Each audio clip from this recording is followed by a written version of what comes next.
Cette fille, c'est Nadia. Elle se balade tranquillement sur les réseaux sociaux et sur Facebook notamment parce qu'elle veut partager sa vie et son quotidien qui, on ne cache pas, n'est pas fameux.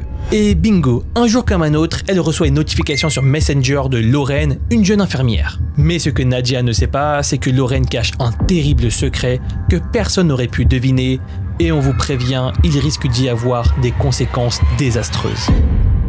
Bon, on préfère vous prévenir la commu, ce récit vient de l'une des 3 histoires vraies qu'on s'apprête à vous raconter et vraiment, elle fait giga froid dans le dos. Ce soir, si vous avez cliqué sur cet épisode, vous allez découvrir que les réseaux sociaux peuvent réellement cacher des secrets absolument terrifiants.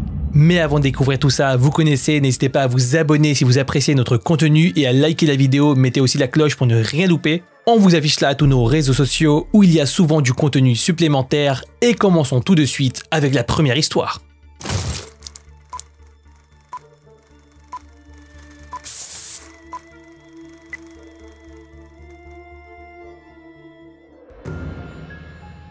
Ah, Discord. On a déjà fait toute une vidéo sur des histoires d'horreur qui se sont déroulées sur ce réseau social, n'hésitez pas à aller le voir si ça vous intéresse. Et comme ce soir on a décidé de vous parler de récits qui se sont déroulés sur les réseaux sociaux, on ne pouvait pas passer à côté de celui-là. Clara, une fille comme beaucoup d'autres, découvre en 2019 les joies de communauté en ligne. À l'époque, elle n'a que 13 ans et elle traîne très souvent sur Discord. Et elle se rend très vite compte qu'il y a un nombre de serveurs incalculable et que chacun concerne un sujet bien précis. Et justement, un jour, elle tombe sur un serveur qui devient vite son petit coin de paradis. Elle y rencontre plein de gens, discute quasiment toute la journée avec eux. Vraiment, l'ambiance est incroyable. Les gens sont hyper agréables en plus, donc franchement, c'est trop cool. En fait, pour l'instant, on dirait un peu notre serveur Discord, hein. N'hésitez pas à le rejoindre. Bon, les gens sont intéressants sur le serveur, mais il y en a surtout un qui l'est plus que les autres. Et ce garçon, c'est Damien qui a 3 ans de plus qu'elle, donc 16 ans. Alors bon, forcément à cet âge-là, quelqu'un de plus âgé, c'est directement un peu impressionnant. Damien est drôle, intelligent et en plus de ça, il semble vraiment s'intéresser à elle. Bon, pour que vous compreniez un petit peu le contexte, il faut savoir que Clara n'est pas hyper à l'aise avec les gens.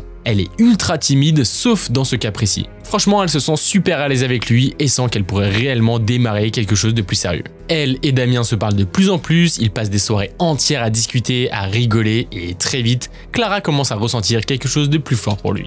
Et tout ça, ça s'étale sur des semaines et des semaines. Jusqu'au jour où 3 mois après leur rencontre, elle prend son courage à 2 mains et lui avoue qu'elle a des sentiments. La jeune fille de 13 ans est là, devant son ordinateur à attendre une réponse. Elle voit qu'il est en train d'écrire et là, c'est la surprise. Damien lui dit qu'il ressent exactement la même chose. Vous l'imaginez bien, Clara explose de joie, elle est juste trop heureuse, c'est la première fois que quelque chose du genre lui arrive. Ils commencent à sortir ensemble, c'est guillemets, c'est elle des années plus tard qui l'aimait parce qu'en soi ils sont juste plutôt potes qu'autre chose. Mais bon, à cet âge-là, ce n'est pas rien pour Clara, elle est vraiment sur un petit nuage. Mais bon, malheureusement, si on vous raconte son récit ce soir, c'est qu'elle va vite devoir en redescendre. Et justement, c'est là que les choses se compliquent. Au début, Damien semble être le petit ami parfait. Mais au fur et à mesure que les jours passent, il commence à imposer ses règles. Il lui demande de ne plus parler à d'autres personnes sans qu'il soit au courant, il veut qu'elle lui envoie des photos d'elle, et pas n'importe quelle photo, vous l'imaginez bien. Clara, elle ne comprend pas vraiment ce qui se passe. Au début, elle pense que c'est normal, que c'est comme ça dans une relation. Elle est jeune, elle ne sait pas comment les relations amoureuses sont censées se dérouler, et donc elle se dit que c'est sûrement normal vu qu'elle n'a pas de quoi comparer. Mais en fait, et vous l'avez très bien compris, c'est là que la manipulation commence vraiment. Et plus le temps avance, plus Damien montre son vrai visage. Il commence à lui dire qu'il se drogue énormément, il commence aussi à tenir des propos qui sont clairement très racistes. Ces déclarations choquent clairement Clara, mais elle est tellement sous son emprise qu'elle n'ose rien dire. Elle veut juste lui plaire, ne pas le perdre, alors elle reste silencieuse et accepte tout ce qu'il lui demande. Et un jour, alors qu'ils sont tranquillement en train de discuter, il lui envoie la photo d'un drapeau nazi. Tout de suite, elle se dit que c'est très certainement une blague de mauvais goût, mais là l'homme commence à développer ses idées. Il se met à dire des choses affreuses et semble même affirmer qu'il est sur des serveurs soutenant ce genre d'idées très glauques. Là, ça devient vraiment trop étrange pour Clara. Elle ne sait plus où se mettre et se retrouve dans une situation qu'elle déteste. Mais en même temps, elle n'arrête pas de se convaincre qu'il peut changer, qu'il a un bon fond. Bon, spoiler, pas du tout, et il va très vite lui dire. Damien lui annonce qu'il l'a trompée avec son ex comme ça du jour au lendemain et d'un coup la jette comme une vieille chaussette. Ouais, vraiment, juste comme ça, il lui dit que c'est fini et qu'ils ne doivent plus se parler. Bon, c'est hyper brutal et vous l'imaginez bien pour Clara, c'est la fin du monde. Elle est brisée de l'intérieur, mais elle n'a encore aucune idée de ce qui l'attend. Parce que oui, après la rupture, les choses prennent un tournant encore plus malsain.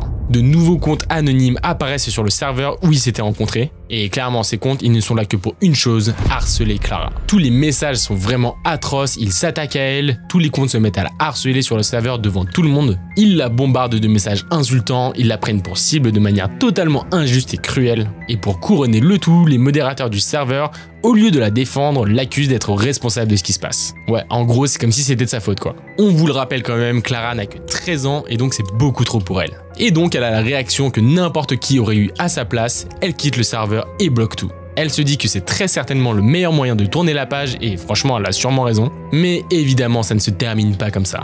Bon, petit bond dans le temps de 1 an à la fin de l'été 2019. Alors que Clara commence à reprendre sa vie en main, c'est là que tout recommence. Des comptes totalement random la contactent et tous sans exception sont des insultes, des messages haineux et énormément sur des discours promouvant des idéologies nazies. Damien, ou plutôt ses faux comptes parce qu'elle se doute bien que c'est lui, reviennent toujours à la charge sous d'autres pseudos à chaque fois qu'elle les bloque. Tout ça continue et continue jusqu'au moment où Clara est au bout du rouleau. En plus de ça, elle est déjà dans un état mental fragile, elle souffre de dépression et d'anxiété, mais là ça devient trop. Elle pense au pire, elle envisage même de mettre fin à ses jours. Heureusement, elle trouve la force de demander de l'aide à ses parents. Sa mère va alors lui faire une thérapie et mine de rien, ça l'aide énormément. Et puis arrive l'année 2020, pandémie, confinement, tout ça vous connaissez. C'est pile à ce moment-là que Clara rencontre un nouveau garçon, un gars bien cette fois qui l'a fait sortir de sa coquille. Ensemble, ils passent des heures sur Discord, ils jouent à des jeux, ils rigolent. Enfin, Clara se dit que peut-être cette fois, elle peut enfin tourner la page. Mais encore une fois, le passé la rattrape. 2 mois après avoir commencé à fréquenter ce nouveau garçon,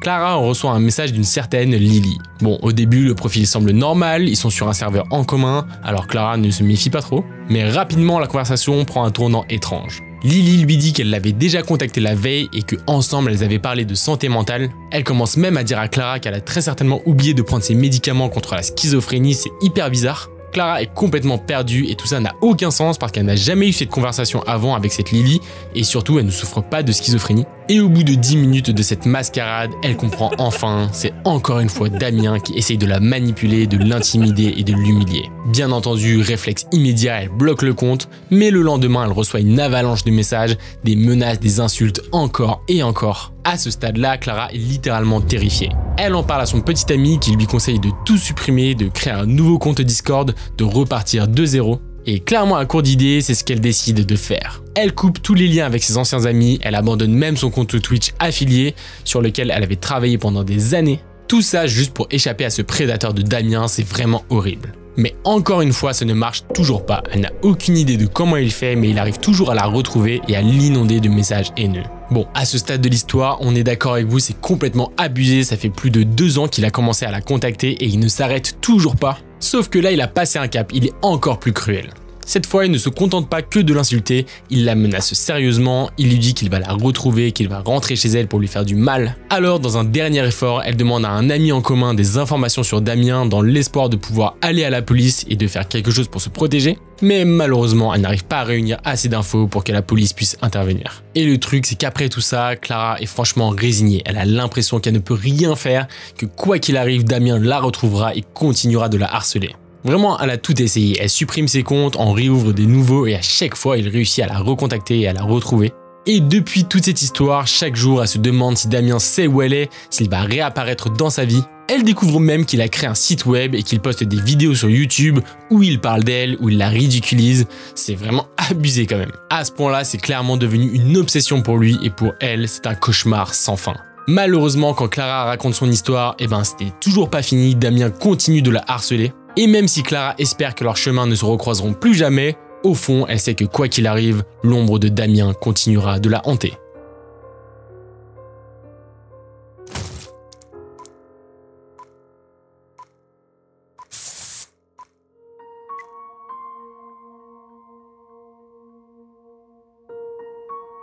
Dites-nous la commu, est-ce que vous pensez qu'être influenceur sur les réseaux, c'est forcément la vie de rêve? Eh bien écoutez, vous allez voir dans cette histoire un témoignage qui montre que ce métier, c'est aussi s'exposer à certains dangers. Et pour ça, on va pas prendre notre exemple, mais celui de Sophie, une jeune femme dynamique et pleine de projets qui a une vie bien remplie. Et pour la faire courte, en journée, elle bosse en salariat dans une grosse boîte qu'elle ne nous précise pas, et la nuit, elle se consacre à sa page Insta. Vous l'imaginez bien, elle ne dort pas beaucoup du coup, d'ailleurs ça nous rappelle un peu notre vie d'il y a à peine quelques mois. Bref, sur Instagram, elle commence à avoir pas mal d'abonnés, d'ailleurs n'hésitez pas à nous rejoindre, mais pour le moment, elle n'est pas encore hyper connue. En tout cas, pas autant qu'elle le voudrait. Mais quand même, elle commence à recevoir quelques demandes de partenariat, ce qui est plutôt cool et plutôt bon signe pour elle, pour se faire un revenu supplémentaire. Elle reçoit aussi parfois des produits gratuitement et se fait aussi inviter à quelques événements sympas. Et un jour, en 2018, elle voit un message sur Instagram qu'elle a reçu et qui, sur le coup, lui fait super plaisir. Parce que tenez-vous bien, là c'est plus de la rigolade,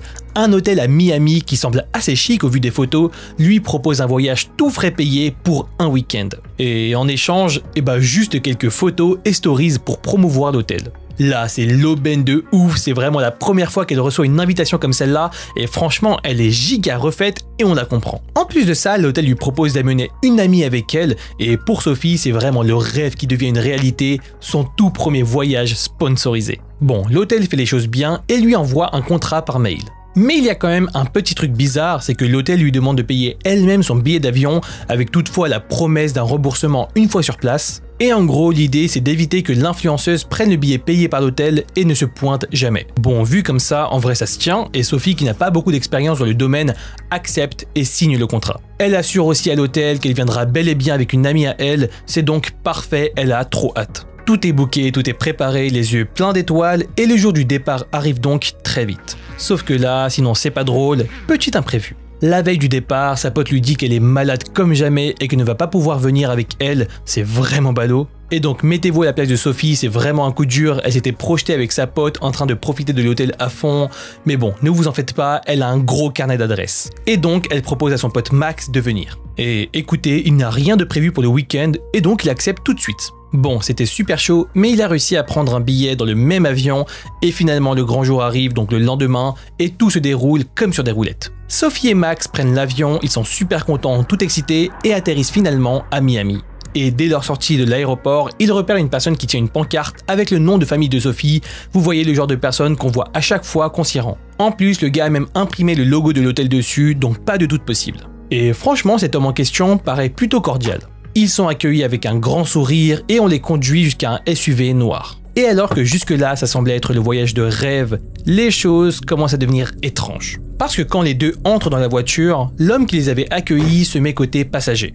Et le chauffeur qui est déjà installé leur dit même pas bonjour, c'est un peu moyen quand même. Pourtant, il les fixe bien droit dans les yeux en les regardant dans le rétroviseur et visiblement il y a un truc qui ne lui plaît pas. Sophie sent direct qu'il a l'air agacé et c'est là qu'il commence à parler en portugais à l'homme assis à côté de lui. Et on sait pas trop pourquoi, c'est un peu brouillon mais les deux hommes semblent s'énerver, c'est hyper bizarre. Et là d'un coup, le chauffeur qui s'était mis à rouler entre temps leur demande où est la deuxième fille. Sophie comprend directement qu'il parle de sa pote qu'elle avait initialement invitée et donc elle explique qu'elle n'a pas pu venir et que c'est Max qui l'a remplacée. Bref, normalement c'est assez clair et il n'y a aucune galère, mais c'est là que l'homme s'énerve. Il explique que l'hôtel avait demandé 2 filles et non pas un mec et une fille. Bon, c'est super chelou, surtout son ton, et donc il insiste lourdement et répète sans arrêt « 2 filles, c'est ça qu'on avait dit ».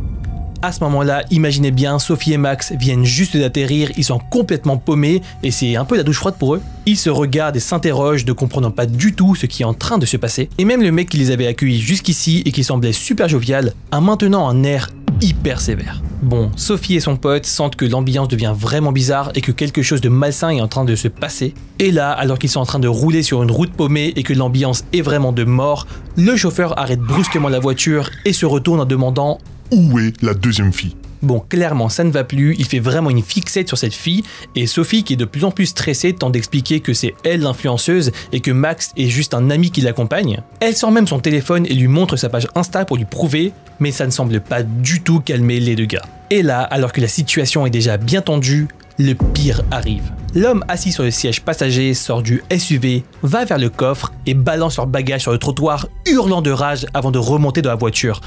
Ouais, c'est ultra chelou. Le chauffeur, quant à lui, sort également, ouvre la portière au niveau de Max, lui attrape le bras et le jette littéralement à l'extérieur de la voiture. Bon là, clairement, ce n'est plus drôle du tout et ne comprenant absolument rien tellement ça va vite, et sentant qu'elle va avoir le même traitement, Sophie sort de son plein gré.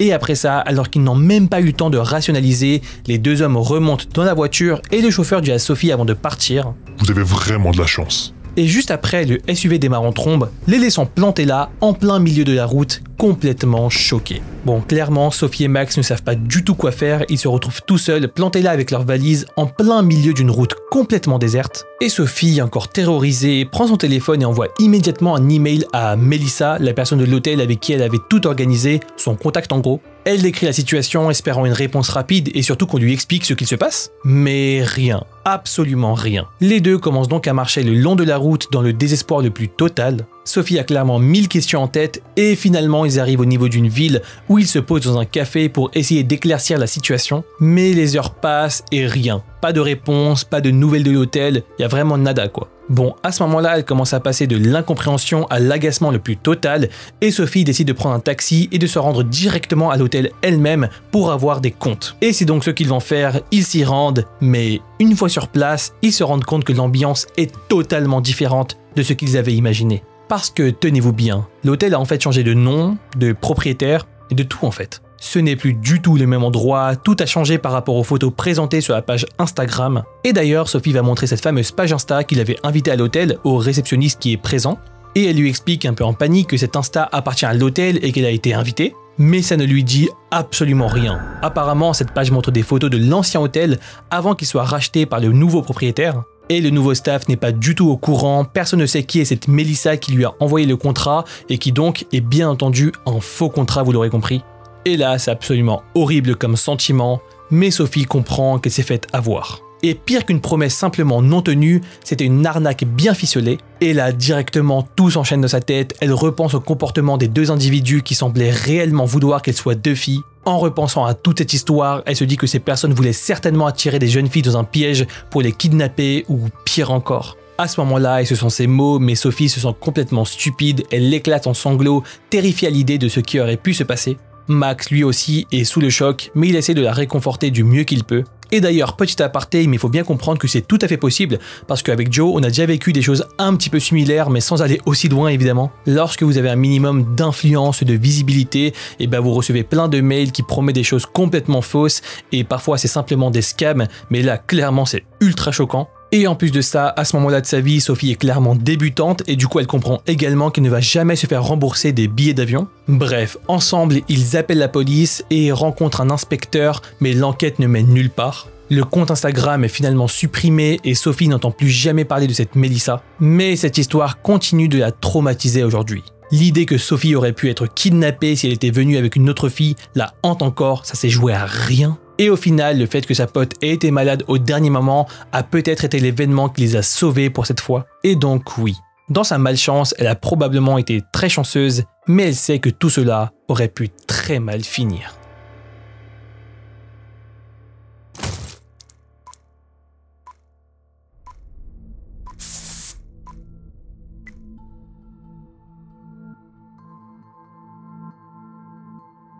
Bon, on vous prévient, on va maintenant aborder un sujet très délicat et ouais, cette histoire est malheureusement glaciale. Nous sommes en 2008, Nadia Kajouji est une jeune femme de 18 ans, comme beaucoup d'autres, pleine de rêves mais aussi de doutes. À ce moment-là de sa vie, elle commence tout juste ses études à l'université Carleton à Ottawa au Canada. Et vu qu'elle ne vient absolument pas du coin, comme tout étudiant qui débarque dans une nouvelle ville, elle a un peu le trac. Elle doit s'habituer à un nouvel environnement, se faire des amis, gérer la pression des cours, bref, ce n'est pas facile et plus les jours défilent, plus ça commence à peser sur elle. Petit à petit, Nadia se sent de plus en plus déconnectée de la réalité. La dépression s'installe doucement dans son quotidien alors qu'elle n'arrive plus à voir le positif dans quoi que ce soit. Mais tout ça, elle le garde pour elle. Malheureusement, elle n'est pas entourée du tout et n'a donc pas vraiment de famille ou d'amis à qui parler. Petit aparté, on vous met en description des numéros d'aide que vous pouvez contacter 24 heures sur 24, vous n'êtes vraiment jamais seul. Bref, parenthèse fermée. Nadia, ne sachant pas quoi faire, décide de se tourner vers ce qu'elle connaît et pour elle, c'est Internet. Et c'est en fait dessus qu'elle commence à se confier, à parler de sa tristesse et de ses pensées sombres. Et pour ça, elle utilise notamment Facebook. La jeune femme raconte sa vie et au fond, ce qu'elle cherche, c'est que quelqu'un l'écoute. Et un jour, bingo, Nadia reçoit un message privé sur Messenger. Apparemment, il s'agit d'une femme assez jeune qui prétend être une infirmière. Touchée par les posts de Nadia, celle-ci entre en contact avec elle. Elle se présente et lui dit qu'elle comprend vraiment ce qu'elle traverse. Cette femme qu'on va appeler Lorraine semble douce, attentive. Nadia se dit qu'elle a enfin trouvé quelqu'un à qui parler, quelqu'un qui pourrait l'aider à traverser cette période difficile. Et les échanges vont commencer à se faire de plus en plus réguliers. Cette infirmière commence à parler quasiment tous les jours à Nadia. Lorraine l'écoute, lui donne des conseils et Nadia, qui est en plein désespoir, s'attache à cette personne qu'elle ne connaît à la base ni d'Ève ni d'Adam. Mais très vite, la conversation prend un tournant très inquiétant. Au lieu de l'encourager à chercher de l'aide ou à s'accrocher à la vie, l'infirmière commence à avoir des propos, disons, très sombres. Elle lui dit que la vie ne vaut pas la peine d'être vécue et commence à vraiment pointer du doigt uniquement les pires côtés du quotidien de Nadia. Elle va même encore plus loin en lui disant que la meilleure des solutions est parfois de sauter la vie, c'est absolument horrible. Et encore une fois, on vous rappelle qu'il y a des numéros d'aide en description de cette vidéo si des fois vous vous retrouvez en cas de détresse émotionnelle. Lorraine va même jusqu'à lui présenter des méthodes, des solutions pour mettre fin à ses souffrances, c'est encore une fois horrible. Et le pire et le plus triste dans toute cette histoire, c'est que Nadia, vulnérable et perdue, commence à y croire. Elle se dit qu'effectivement, c'est peut-être la seule issue. Nadia est à bout, elle est seule, elle se sent incomprise, et cette personne en ligne, qui justement prétend la comprendre, semble lui offrir une sorte de paix, même si bien entendu ce n'est pas la solution. L'infirmière lui parle de différentes façons de mettre fin à ses jours et l'encourage maintenant tous les jours à le faire. Elle va même jusqu'à lui dire qu'elle pourrait le faire en laissant sa webcam allumée pour que Lorraine puisse l'accompagner dans ce terrible moment. Ouais, on en est là, la manipulation malsaine que Lorraine a sur Nadia est terrible. Malheureusement, cette histoire se termine de la pire des manières parce que Nadia prendra la terrible décision de sauter la vie en mars 2008. Et quand son corps est retrouvé dans la rivière Rideau de Ottawa, c'est le choc pour tout le monde. Sa famille, ses connaissances, l'université, tout le monde est absolument troublé. Les autorités commencent donc à enquêter, à creuser sur ces derniers échanges en ligne, et c'est là qu'ils découvrent les macabres discussions qu'elle a eues avec cette fameuse infirmière. Et en enquêtant encore un petit peu plus, la police découvre une horrible vérité. La jeune infirmière bienveillante que Nadia connaissait sous le nom de Lorraine n'existe absolument pas.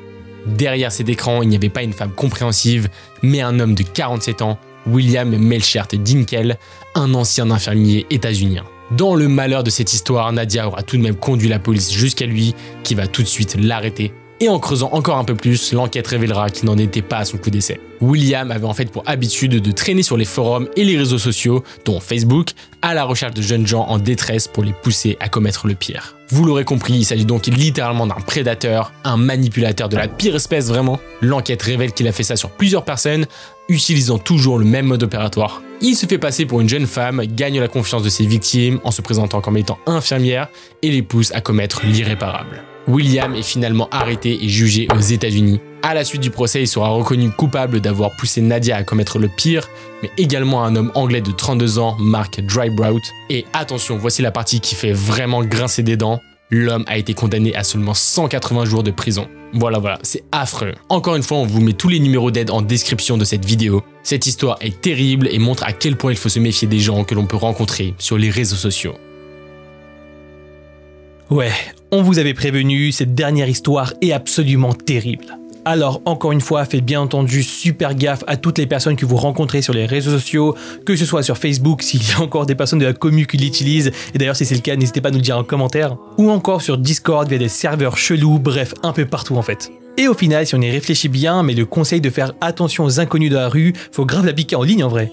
Bref, en tout cas, on espère que vous avez apprécié la vidéo et également cette nouvelle méta qu'on a sur la chaîne de raconter des threads d'horreur directement par thème. Et si c'est le cas, n'hésitez pas à liker la vidéo, c'est hyper important pour nous. Vous pouvez aussi vous abonner si ce n'est pas déjà fait, activer la cloche pour être prévenu de toutes les prochaines vidéos. On est super actifs en ce moment, il y a plein de projets, donc c'est vraiment le moment de nous rejoindre. C'était Kratos et Joe derrière la caméra qui est actuellement en train de répondre aux commentaires Spotify de ce que je vois d'ici.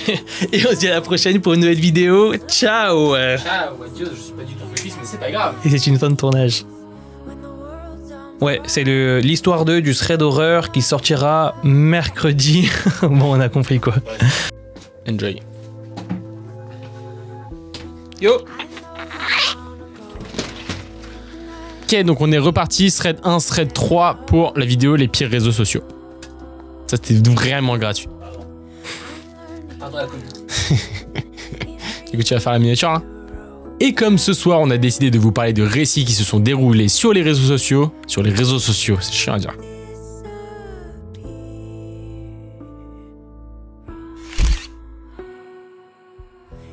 Cette histoire est terrible et montre à quel point il faut se méfier des gens que l'on peut rencontrer sur les réseaux sociaux.